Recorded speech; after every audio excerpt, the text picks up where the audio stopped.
Hey, Good. Germoney. What up, Cammy?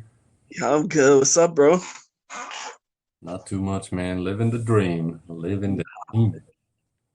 That's awesome.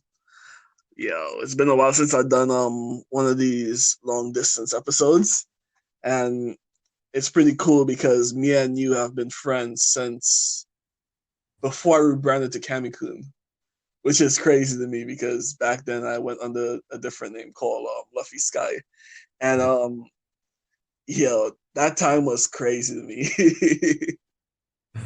Man, you were dope already back then, and that was actually a good name. I always wondered why you changed it. What was um, the story behind that, if you don't mind me asking? oh yeah, well back then, right? When I was Luffy Sky, right? I was on like a really good path before because I was dropping music consistently. And yeah, you know this already. And what a lot of people don't know is that at the time I was under your label at the time too, but around that time was when I got really depressed and I lost like the passion for making music. Oh, And around that time, right, I decided to stop making music for a while and go back to Trinidad just to like get my head together. hmm. And when I first came back, by the time I came back, that's when Facebook and YouTube and all those other social media sites decided to change their algorithm. Hmm. So now, before, right, I had like, if I remember correctly, I had over 5,000 followers on Facebook. Back then I used to have access to all of them, but now when they did the algorithm change, you only got access to like a tiny amount of it. And if you've been inactive for like a long time, your page is basically dead. So I was like, you know what? I might as well rebrand myself. And during that time I was on a hiatus, I was working on a manga script, and the name came from I was reading it, right? And I was like, hey, if this is Japanese, I would have called well, in the manga, right? Hmm. The character name is Cameo, but his brother calls him Kami. And I was like, if this is Japanese, his brother, the name would probably be Cammy-Kun, and I rocked with that ever since. Oh, nice. Yeah, Okay, okay. All right. That all makes a lot of sense. I get it. I know, right? I can't wait to finish it though, because I really want to like put it out. Yeah, that's what's up, man. Thanks for telling me that story, man. I've been wondering about that for a long time, and we've always had so much stuff to talk about. We just never really got around to actually sharing that part. I know, right? It's crazy, like how long we knew each other. Bro, But first off, right? Tell everyone who you are and where you're from.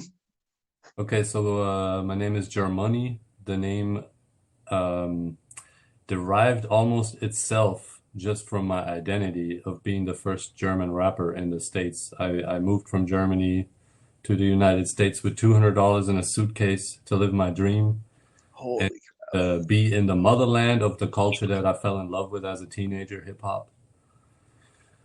And I also like a lot of other music, Caribbean, African, I like, reggae, dancehall, reggaeton, Afro beats. I really love this new genre that's like flourishing worldwide right now and just mingling so many things together and all under one umbrella of Afro beats. There's really so many different sounds in there. So I kind of dabble in all of these things now, but I still am a rapper for the most part. That term kind of has been widened these days too, because a lot of rappers have like a mix of singing and rapping. And I was in a choir when I was a kid in school back home in Germany, so I always had a tendency towards singing as well. So that came like natural. And even though I'm a little bit older than the typical artist in these genres that are like modern day genres that are out in hip hop and so forth at this very time, I really took to it from the get-go. I always felt like, as opposed to some of my peers who are hating on some of the newer styles, I always felt like there's a lot of progression and a lot of evolution going on in the hip hop culture and the music and the sound, and I really appreciate it. And I've been very excited to be part of it and contribute my own little humble part to the whole thing. And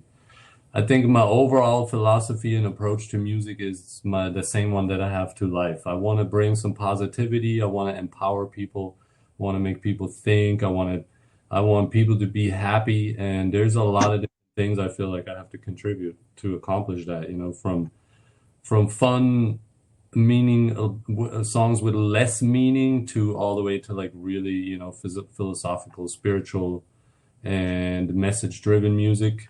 Depending on the beat and the mood that I have, I do a little bit of all of it. And yeah, that's Germoney for you.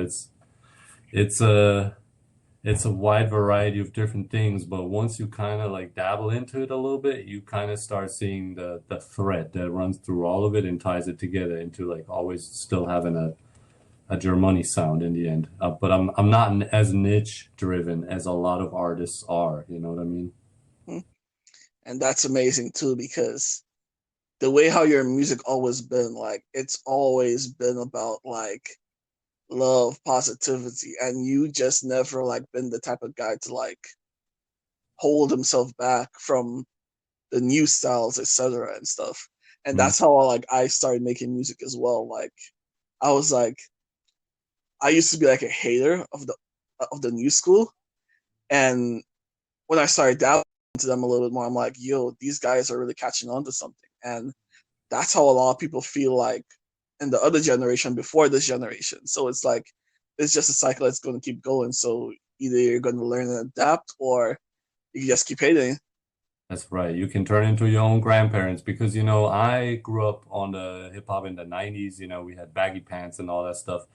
But think about it, there was two schools before that were partially offended by that. The one is, the where hip hop really came from, the funk and the soul and everything, and hip hop, artists started sampling their music and stuff and kind of perverting it in a sense, but they got a really good technique down and started making really hot music. But to the older generation, that was kind of offensive to a lot of them because they were like, "What are you doing to our beautiful music?" That's not, that's not really music. You're supposed to use your hands to play an instrument, and otherwise, it's not really music. What you guys are making is not music. Like you have no talent. Oh, Oh, and that was a big fight of my generation to get to the point where, we were established and credited for having talent and where people started seeing, you know what, actually, hip hop does have actual quality. And now a lot of those people from that same time who used to have to fight for their right to call their music talented and creative are now looking down on the next generation saying, you guys have no talent, you have no creativity. And I'm like, are you crazy? Like, you're not seeing the trap that you're falling into right now? You're I never know, right? old as fuck. Just Oh man, to repeat itself sometimes. you can always say, look, I'm not feeling this. This is not my taste. I mean, more power to you guys. Like that's a whole different thing. But saying you're ruining the culture, this and that, I mean, no, what do you expect that just because you came, time is magically gonna freeze and nothing will ever change again? I mean, how the heck is that even supposed to work? I That's know. impossible. So no other generation can now invent anything new anymore. They're just supposed to like, come into our culture and copy everything we did. No, that's just never gonna happen. Never. And it's Like, it's a really good thing that that doesn't happen. Yeah, and with the clothes too, because look at the 80s hip hop, Grandmaster Flash and so forth. I mean, they were wearing skinny jeans and, leather pants, tights, with buttons on them and all kinds of stuff, right? And it was the 90s hip hop that invented the baggy jeans and that kind of look. And then all of a sudden we forget that the people that we got our culture from, that we consider the grandmasters and, the legends, that they didn't wear baggy jeans and so forth. They didn't have a certain style. And just because, people want to dress differently, they're now ruining the culture. I mean, give me a break. all right, it's crazy. Like, So I just always wanted to keep an open mind. And the thing is this too, there is young artists who make music that is more akin to like 90s golden age style hip hop. And some of them can spit bars like it was hard to find in the 90s because the stuff, it's kind of like if you look at guitar players or drummers, right? mm, Some stuff that, back in the 80s, 90s, 2000s, there was certain like legends. They were hailed widely by music fans as the best, guitar players, drummers ever, right? Now you go on YouTube, there's 8-year-old little boys drumming just like that, right? I know, right? Because It's yeah, insane. I mean it's the truth, right? And so and it's the same with rap, like some like I'm not trying to take anything away from the classics. They are the classics. They paved the way and they deserve all the respect. But we can't forget that it's still the craft is still evolving and the techniques that had to be fought for and carved out and trial and error, trial and error, trial and error to get to the place that, where they put out records that were classic. They come, a little kid can pick that up in a year now. That's just the truth. And, It's a you know, fact. yeah. And so when those kids, come of age and they turn into, grown artists, they're going to be better than some of the people we considered as the best ever. And that's just how it is, we can't be butthurt about it. It's a good thing. It's a fact. And I'm I'm more amazed. Like people like get angry about like how hip hop is changing, but I'm like amazed by it Hmm. because hip hop like went from the classic style to be able to fit in almost every other genre like crazy. You notice that? That's so Like true. hip hop fits everywhere. Like it fits in pop, it fits in rock music. Country, yeah. Yeah. Yeah, it's crazy. Even country, yeah, Chronicle with music, Lil Nas X. Like yeah. when he came out, it was like, yo, this is crazy. Absolutely, I agree 100%, and as globalization is happening on all other levels, it's happening with music too, The US is a little bit behind on that, and I think a lot of people are sleeping on it because we're so used here in this country, to be the leaders of the culture revolution, and we're not realizing that everywhere in the world has cross-connected and they're all interchanged their sounds and learning from each other and they're trying to they started crossbreeding all these genres into like new forms of music a long time ago. And the interesting thing is a lot of the American top artists are participating in this, but the fans are missing out on it to a large scale for some reason. I'm not quite 100% sure yet why that is. I mean, you'll find, like Drake or Sway Lee or Cardi B, so many artists from America collaborating. I mean, dude, I've seen songs, with Migos and Future and like mainstream artists collaborating with international artists, and people in this country don't know these songs. They're dope. You hear some Italian rapper on a song with Migos, or like a French guy and an Italian guy and a German guy together on a song, and so forth and so forth. It's pretty awesome, actually. There's so much good music out there. Actually, if anybody's interested, go to Spotify and look for my playlist called World Class Drip by Germoney. That showcases that whole phenomenon. I pulled from a lot of different countries, and there's huge caliber cross collaborations across all kinds of different genres and styles and countries. It's amazing. Nice. Speaking about that, I wanted to thank you for putting the song on the playlist because I just checked today my stats and I saw like, yo, your playlist is on there, and also one of my songs is on there. I was like, whoa, this is so cool. Like, yeah, like, yeah. Yeah, who can't relate to that, man? Right. That's like America right now, man. Every day it's another bill. Uh, Oh man, I but can't believe that song like took off the way it did. Even though people told me, "Yo, I think this is the song," I still like was like, nah. But when I actually put it out, and the first week, like I was like, "Yo, what the hell is happening?" Like this song really like did what everyone said it was gonna do. yeah, that sounds fire, man. That's why it's in that playlist along with, world-renowned artists. And I do have a good mix of, some lesser known artists in there, but yeah, I just feel like, you can make music flow.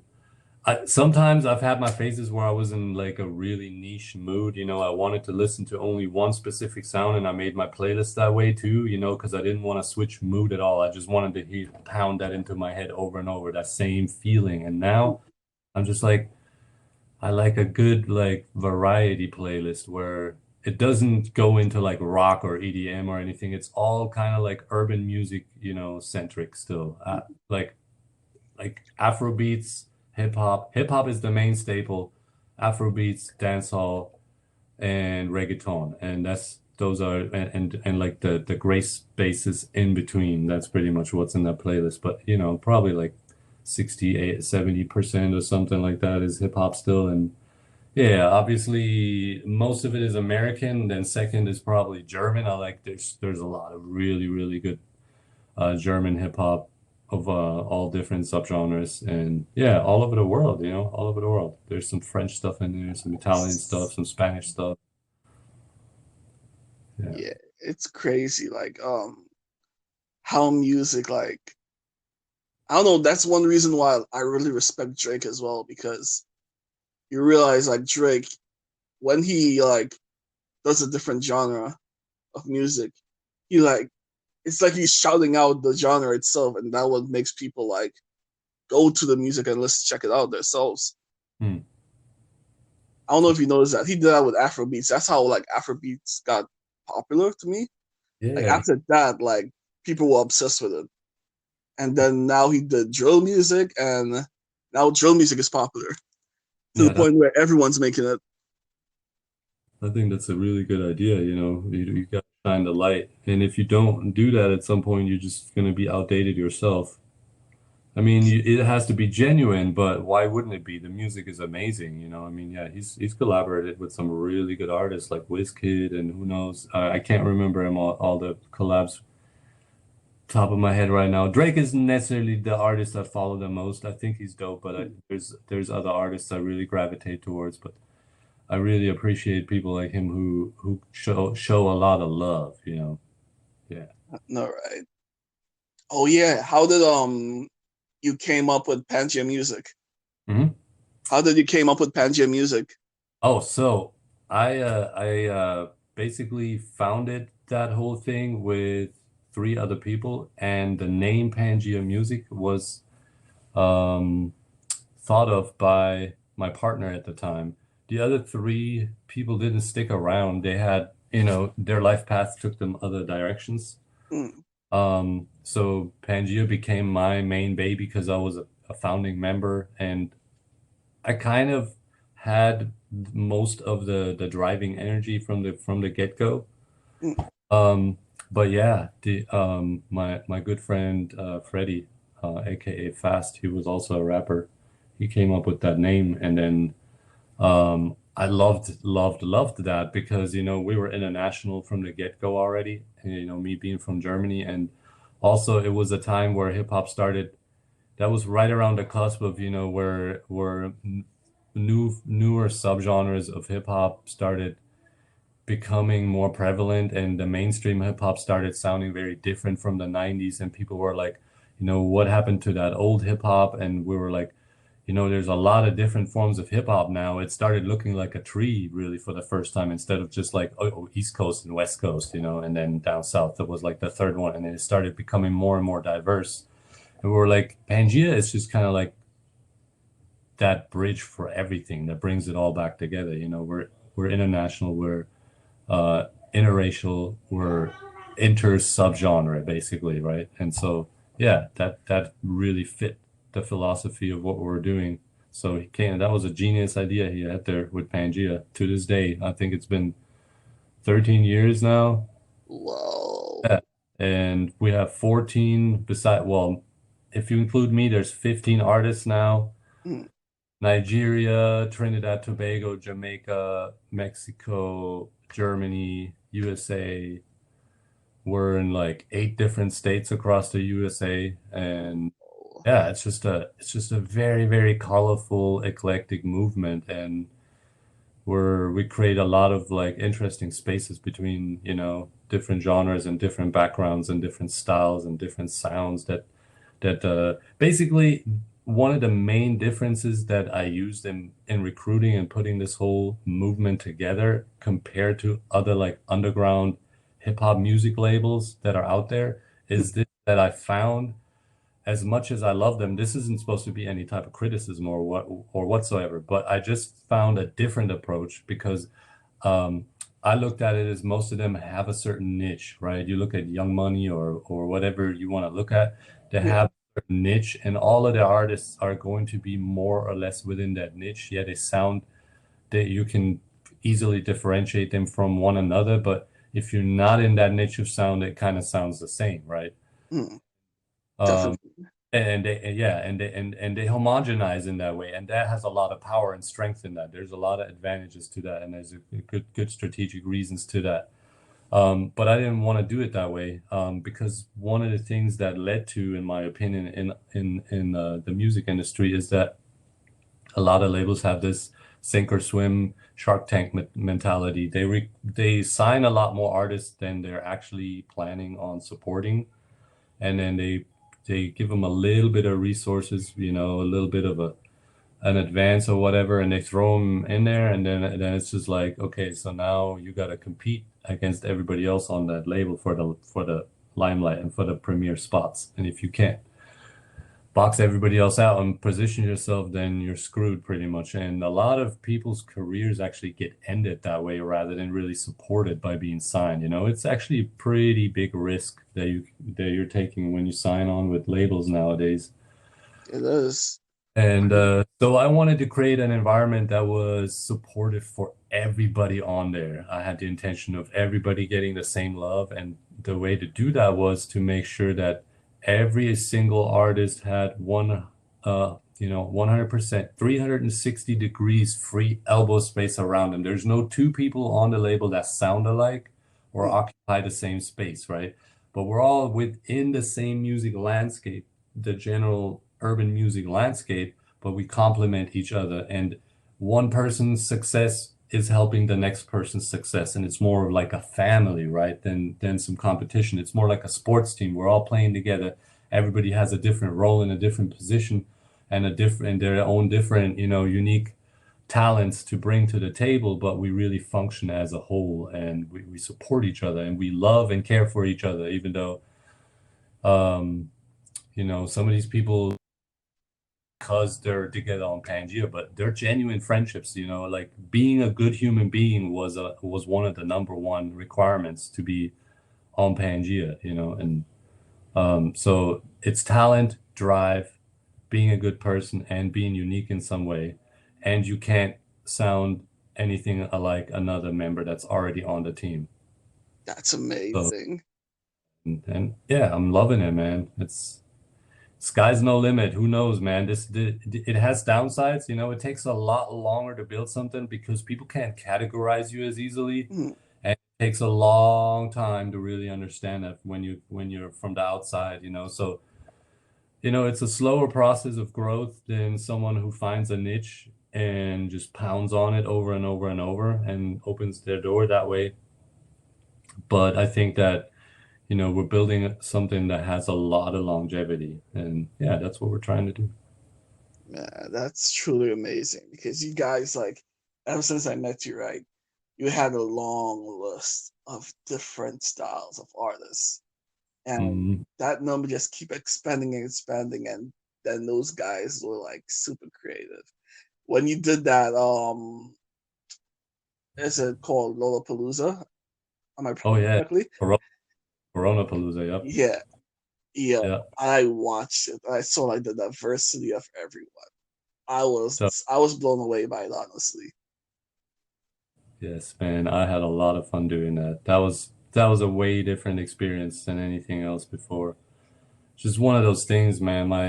My life motto, my number one life motto is crisis equals opportunity.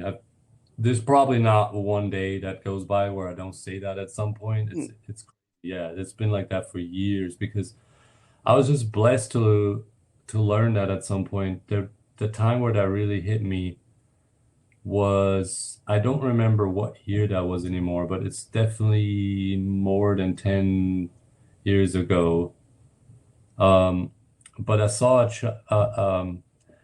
Chinese symbol, and one thing I didn't know much about the Chinese language, but one thing I did know is that their symbols don't necessarily just mean one word, but they can have, mean a whole phrase or have multiple meanings.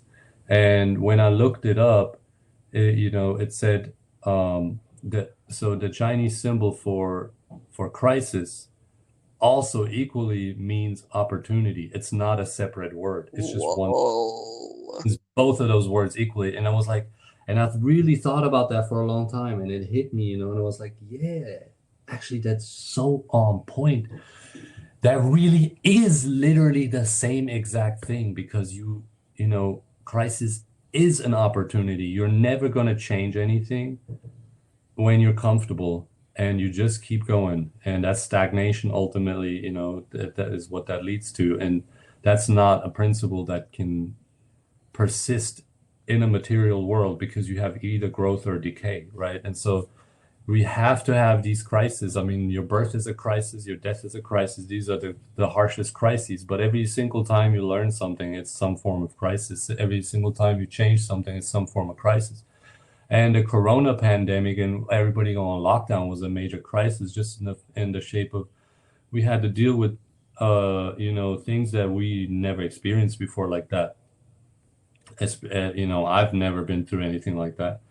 And as a musician, how that affects the music game and the scene and everything. And at the time I was making my money being an Uber driver, so I was stuck at the house, man. There was no Uber driving anymore. And so I was stuck at the house. I was literally on lockdown 24/7. And I thought to myself, I was like, I really fell into a crisis. Like I got depressed, my back went out. I got, I was in bed for like a whole week, Oh, depressed and feeling shitty. And I have vertigo. Every time I moved my head, I started getting dizzy and shit. And I was like, dude, I couldn't see a silver lining on the horizon. I was like, where is this world going? And I saw everything negatively. And all of a sudden it hit me, what the fuck do I always say? Crisis equals opportunity. That's it right here. Why the heck, why am I even depressed, right? And my brother handed me some books perfectly timing, and I started reading these books, and all of a sudden it was like I rose like a phoenix from the ashes, and I saw everything as an opportunity. I was like, you know what, actually, I don't, it's not that I can't go to work right now, it's that I don't have to go to work right now. I have an excuse to be at home and spend 24/7 on my dream right now. no. And I'm Oh, to that.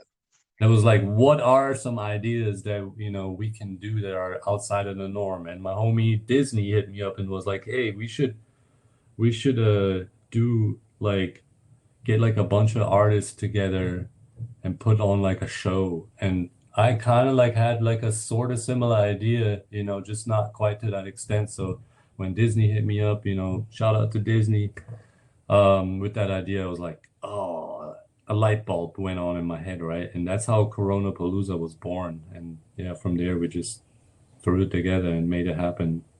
oh, that is amazing. And it's crazy how ever since this pandemic happened, right? A lot of people either like got depressed over it, but after a while they realize like, oh, this is a blessing in disguise. Even Right. though even though my life didn't change that much since the pandemic happened, um, I realized that I have to like work extra hard about the meantime because while like I remember like during that time I had a show, right?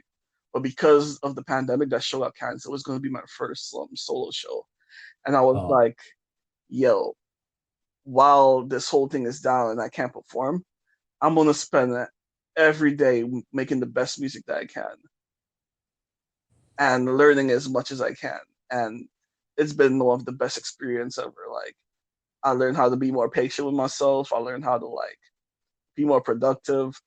I learned how to try new things. Like I made so many different songs that I never like I always wanted to make but was too scared to make. And hmm. I just can't wait to start putting them out.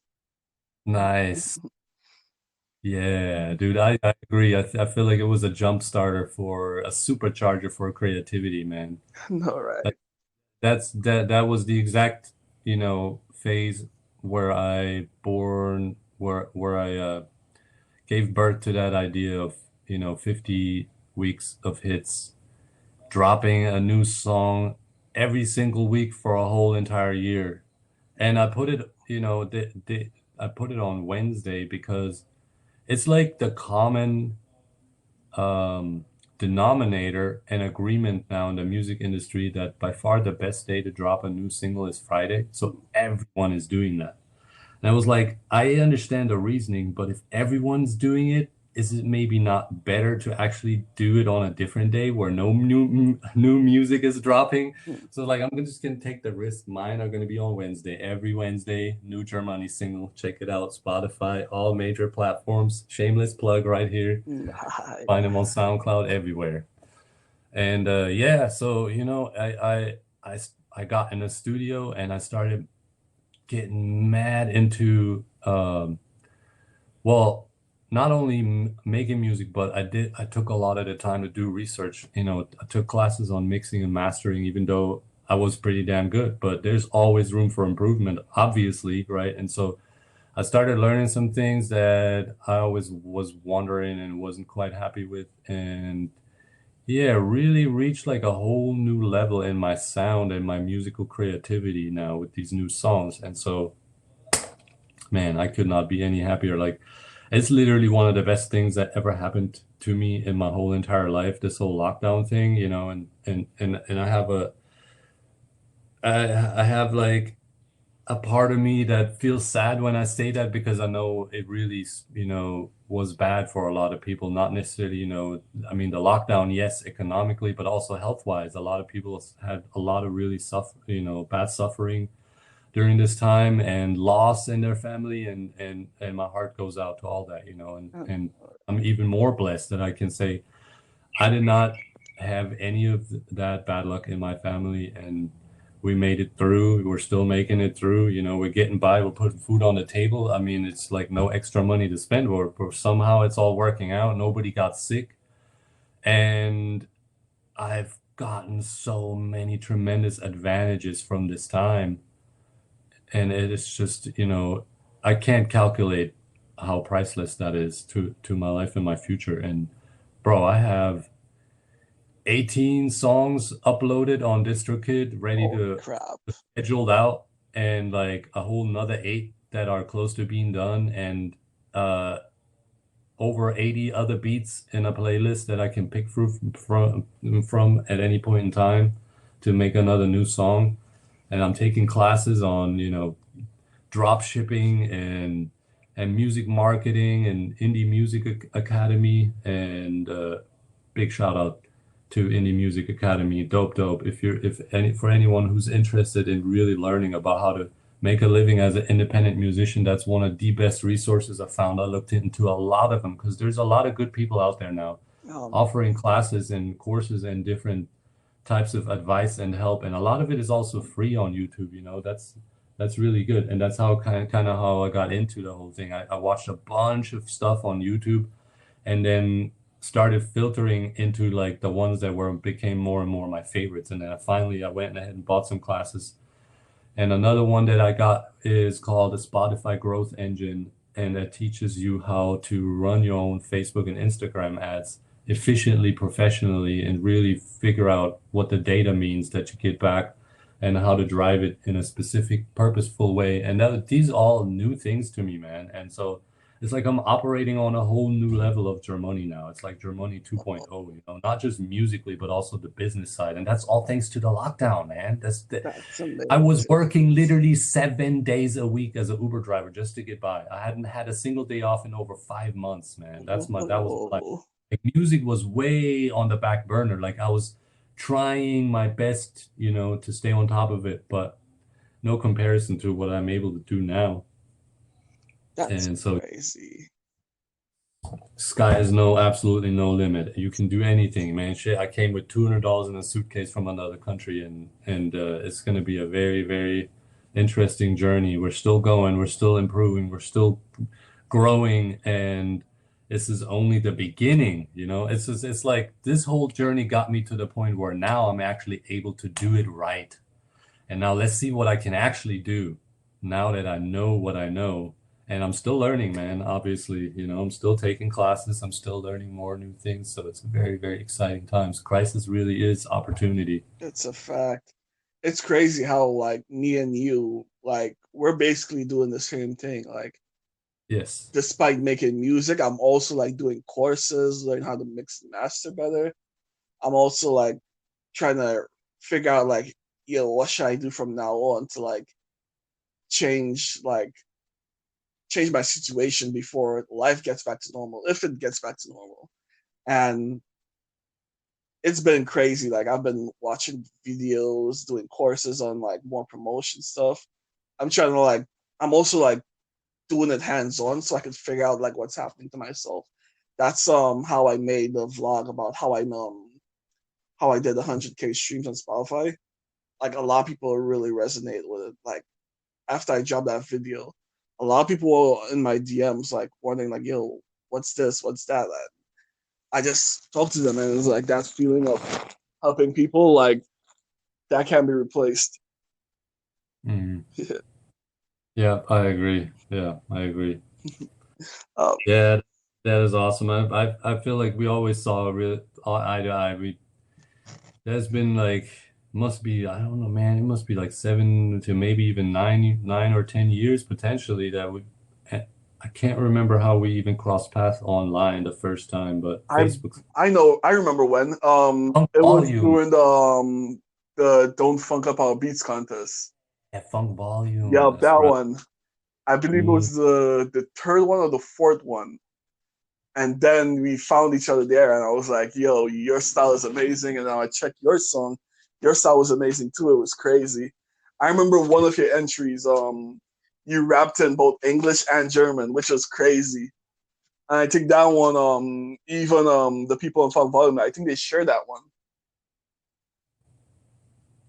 Well, not sure right now anymore, but I know we made some freaking dope ass songs together, man. I We know. really are. We made that we made that difference into a strength, and I always love that about that's one of the things that really drew me into hip hop, man. Seeing how, totally different artists can come together and collaborate and create something that has, has like this homogeneous, space between two totally different, things. And that that was that one song, oh man, that'll be always forever one of my favorite songs I ever did, man, where it's just you and me and we're just, talking about the fact that we both came from like totally different countries to the United States Oh, and bringing our own unique flavor to the table and how we made it work, a Caribbean and a German flavor on US soil, and it was freaking awesome, I man. know, right? Trinidad and Germany, that was crazy. Like Yeah. we spoke about so much different perspectives of where we came from and how tough it was, and how we're living now. It's crazy. Like, whoa, we had a couple of songs back then. We need to do another one. Yeah, exactly. I agree 100%. I've been scouring my beats for the right one. Oh man, that's how I've been lately. Like, I have a whole bunch of beats, and I'm like trying to figure out like who should I collab with this? Should I do it Right. myself or should I collab with someone? And Yeah. that's how I've been Give ever off since. vibe. It has to like give off a certain vibe that calls and it'll call a name. And yeah, that's another thing that's so different now because I don't know if that ever stood out to you, but I was very, very, very collab driven for all these years with my music. And and now in this, 50 weeks of hits, it's I've the only songs I've finished are all solo songs. I've never made this many solo songs in such a short time ever in my whole entire life. It's freaking amazing actually. It's like really empowered me as an artist and showed me, because I always like Wu-Tang Clan was my favorite group, my favorite hip hop artist, of all time. Not like one rapper, like most people have like one specific rapper, and to me it was a group thing that really inspired me. And and I always loved that so much and how they came together. And people would ask me, who's your favorite one? And I be like, literally could switch it up in a 5 minute rhythm. I'm like, I freaking can't decide. They're all so freaking dope. I know. Like I have here and there, but yeah. And that's kind of how I started doing hip hop music. I always wanted, trying to get like a feature or two or three or four people onto the track with me. And I realized at some point, holy cow, I've put out like maybe like 8 solo songs in 8 years. Like literally, like I'm not even exaggerating. Oh man. And now I like already made, those whole entire like 18 songs are all solo tracks that I was just referring to. It's like, yeah, it's amazing. I'm like, it's a different experience for me, and I'm really enjoying it. Yeah, me Yeah. too.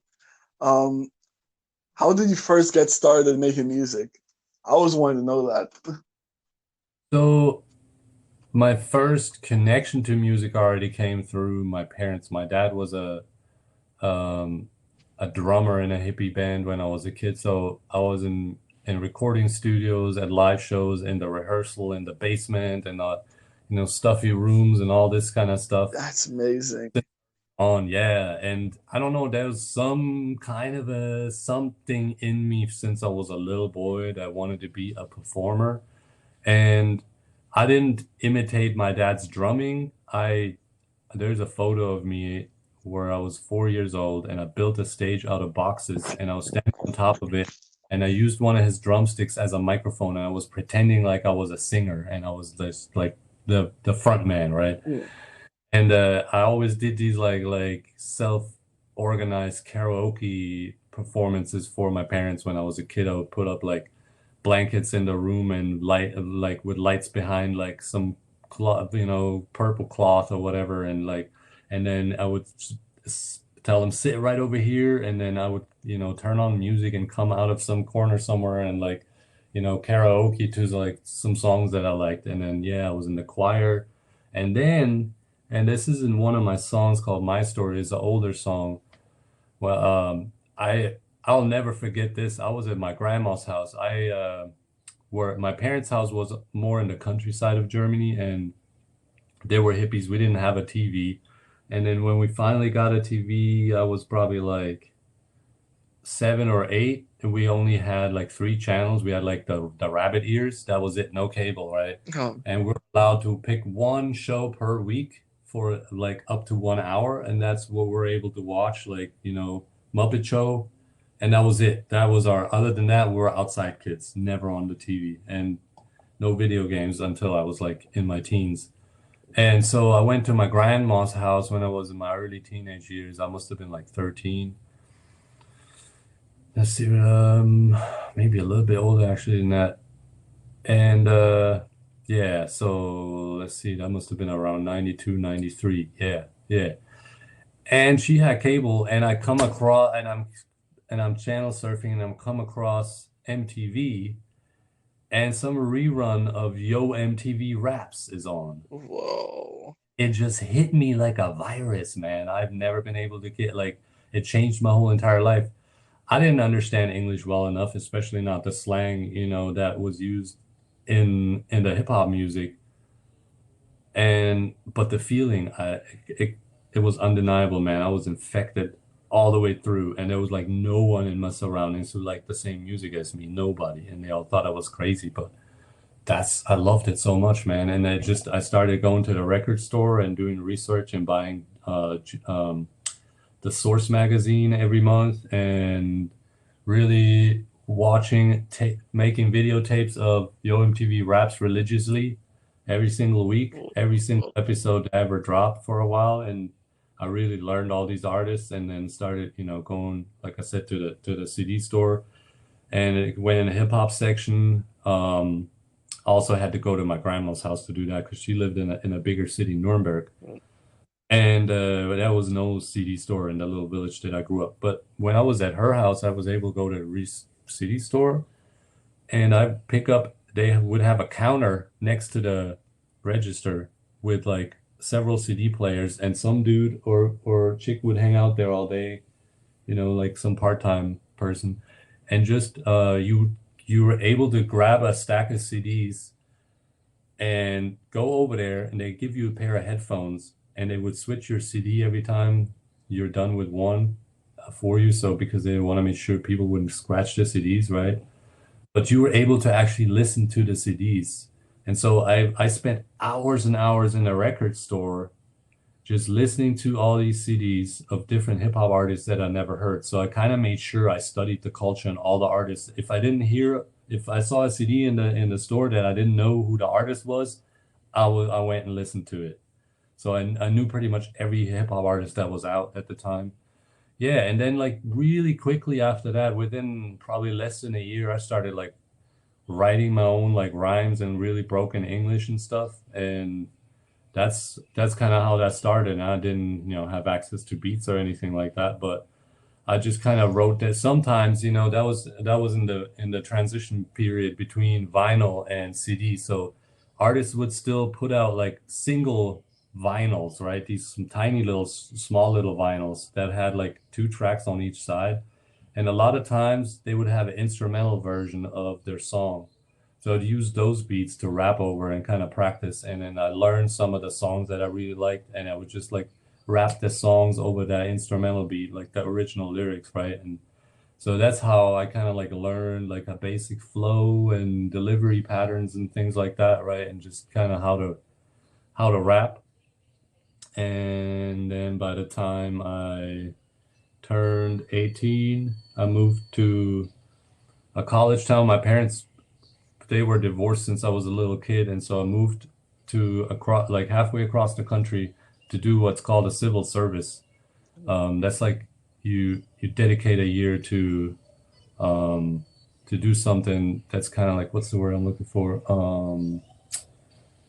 It's like a public service basically. Like I chose and you can we have draft in Germany. You have to join the military, or you have to write a paper and send it to the government, and there's some person there who denies or accepts these. If you can convince them that you have moral reasons not to serve in the military, then you're allowed to do a year of civil service, so or 14 months. So that's what I did, because I said, hey, I'm half American, and I if I want to serve in the military, there's a chance, as rare as it is, I could be firing at my own family members.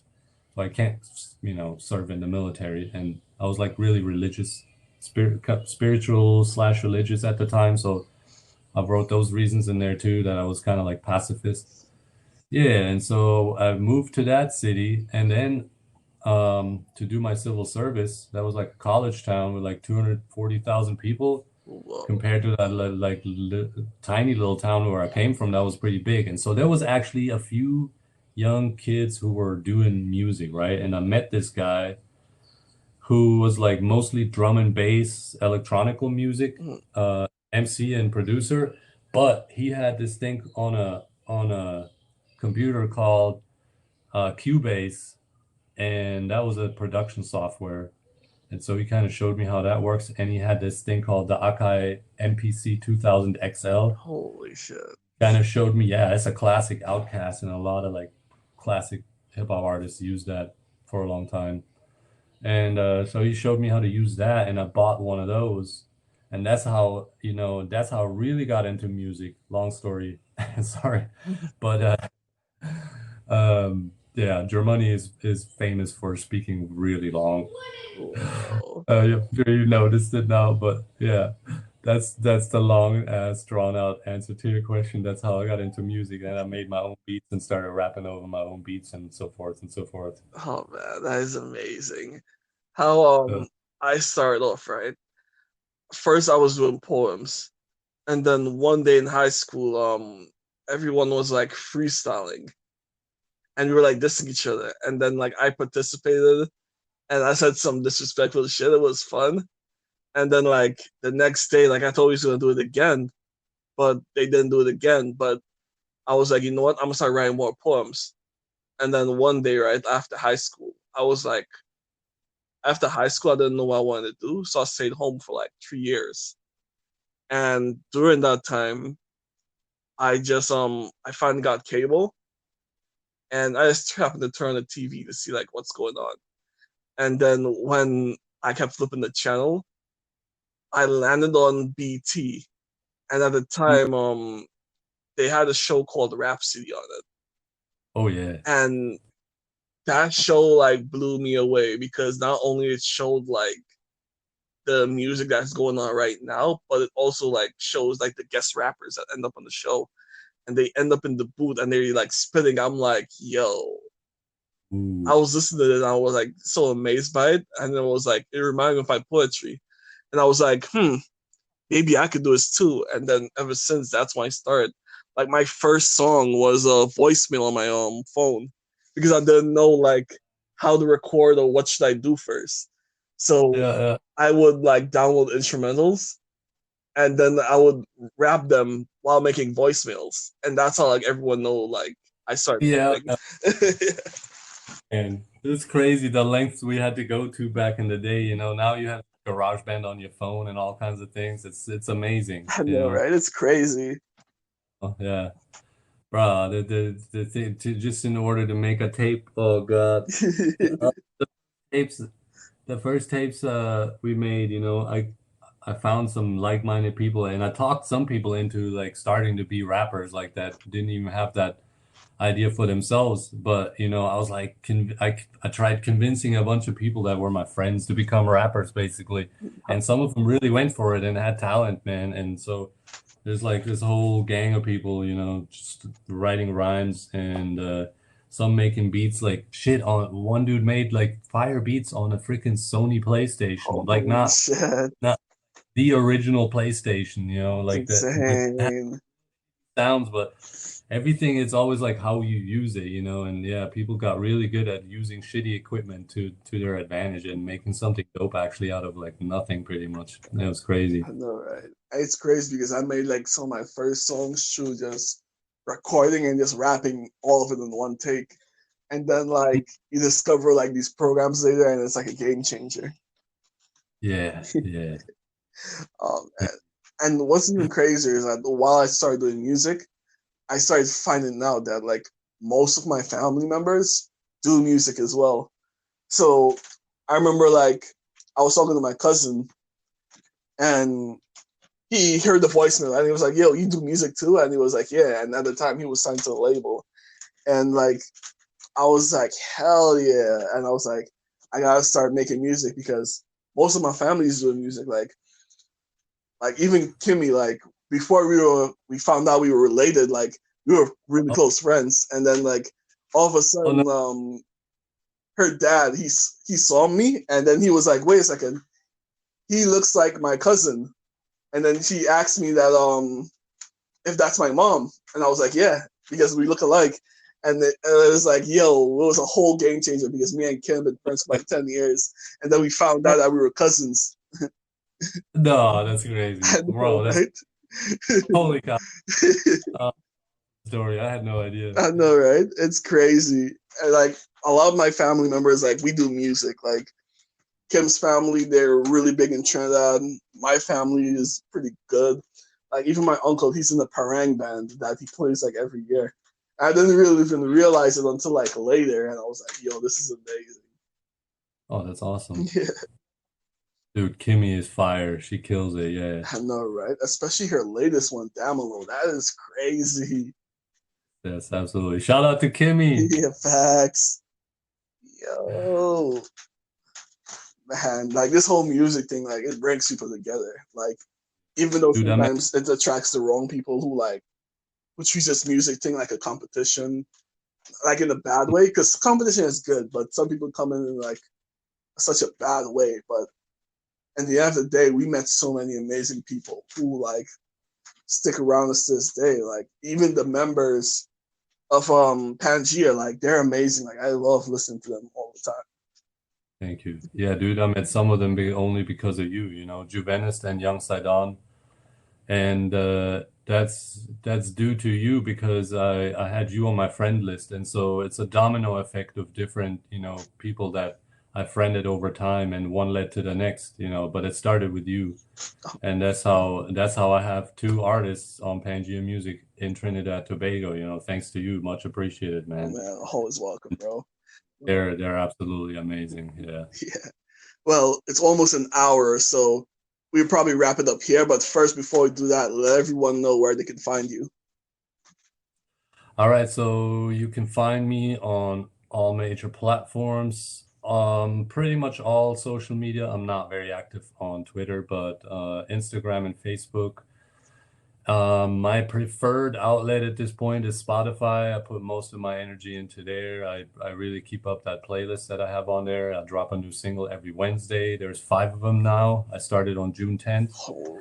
And then there's a website, pangea-music.com. All 15 of us have their own page on there. And we're also pretty, we have a pretty solid following on YouTube and SoundCloud. So I have a lot of music on SoundCloud. There's probably around 15 music videos, Germoney music videos on YouTube, and around 50 total that are Pangea music from the different artists. A lot of them are collabs between the different Pangea artists, but also some outside artists involved as well.